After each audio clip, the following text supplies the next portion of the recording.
Hello friends, welcome to Shorthand Circle. Be ready for the dictation of 80 words per minute and the fluctuation will be up to 90 words per minute. 5 seconds to go.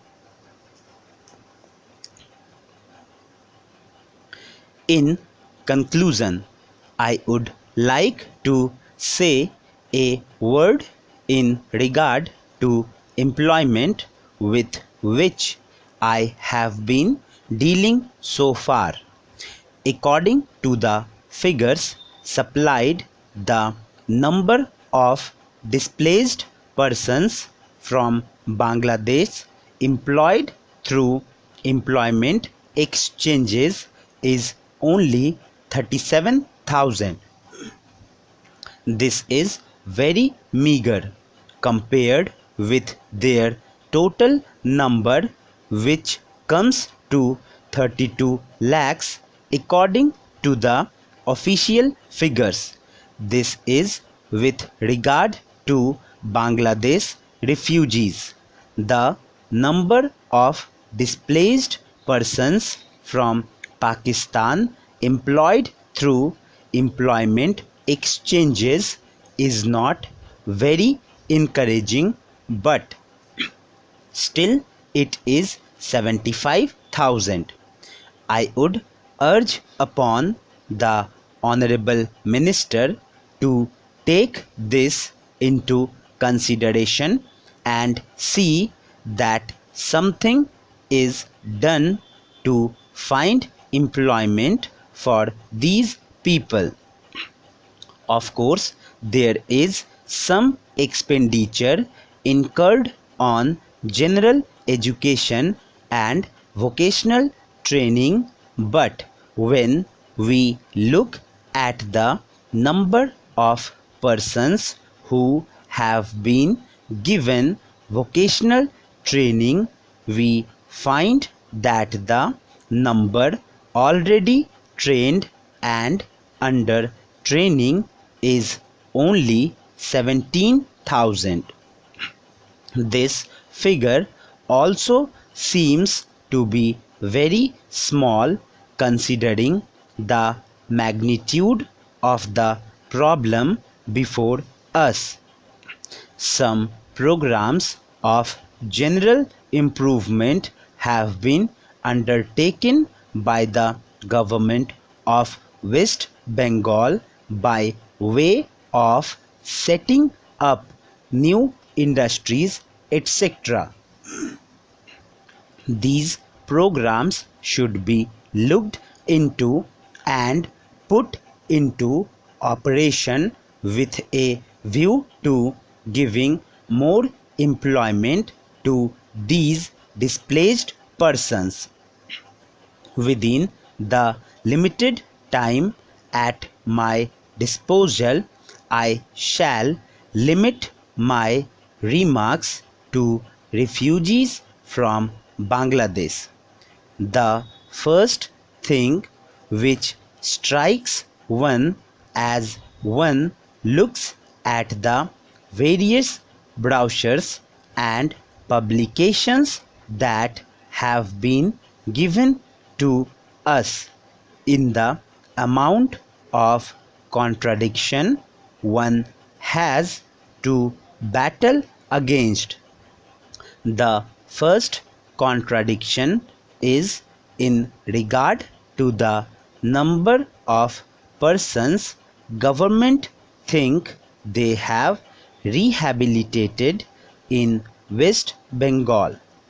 Granting that it is difficult to make a final assessment of the number of refugees who have come from Bangladesh, it is still true to say that at least there should be some sort of parity between what the Union Ministry says and what the West Bengal Rehabilitation Ministry says. Only a few days ago, The West Bengal Minister of Rehabilitation said that there are 22 lakhs of refugees who have to be rehabilitated, but the central government's figure are 31 lakhs. Unless the government know the number of people they have to budget for, it is rather bewildering to know how they mean to plan in bringing about their rehabilitation.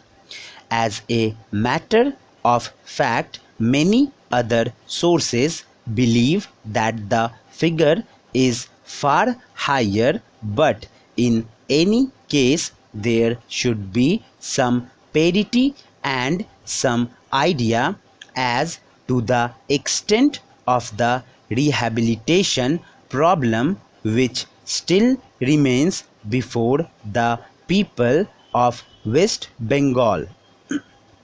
The other contradiction is this: on the one hand, Srimati Renuka Ray says that in the near future they will be making a successful completion of the work of economic rehabilitation of refugees in that state.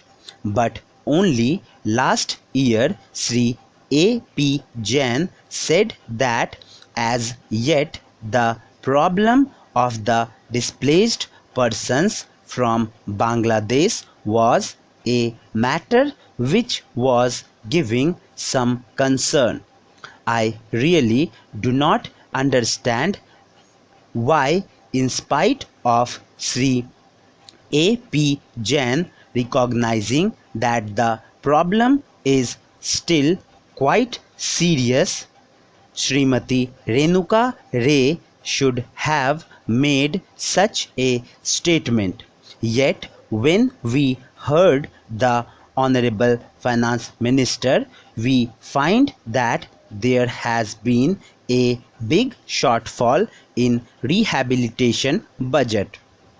I think that if the fact-finding committee's report had been published, the assessment that we have rehabilitated about 50% of the people of Bangladesh who came over as displaced persons would have become quite clear in regard to its incorrectness.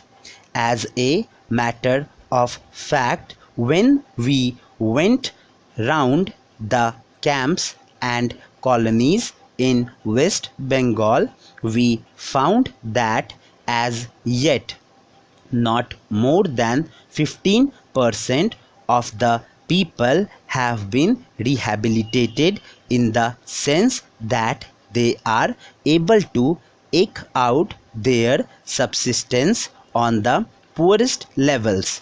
It is not more than 15%, and I think the figures of the fact-finding committee are still lower. I think this is something that we have to take very seriously and put our minds to, and apply all the resources that we have to find out how we will be able to tackle this problem of rehabilitation.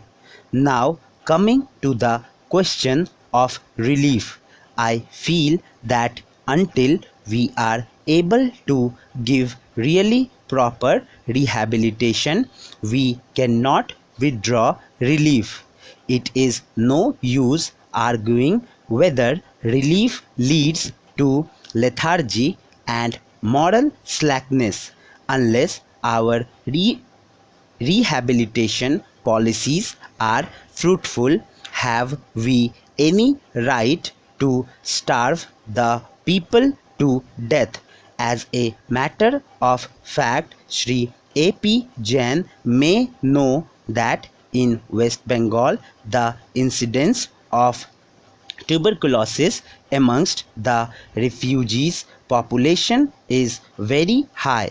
Only a small percentage of them is catered for by the medical relief given by the Directorate of Rehabilitation.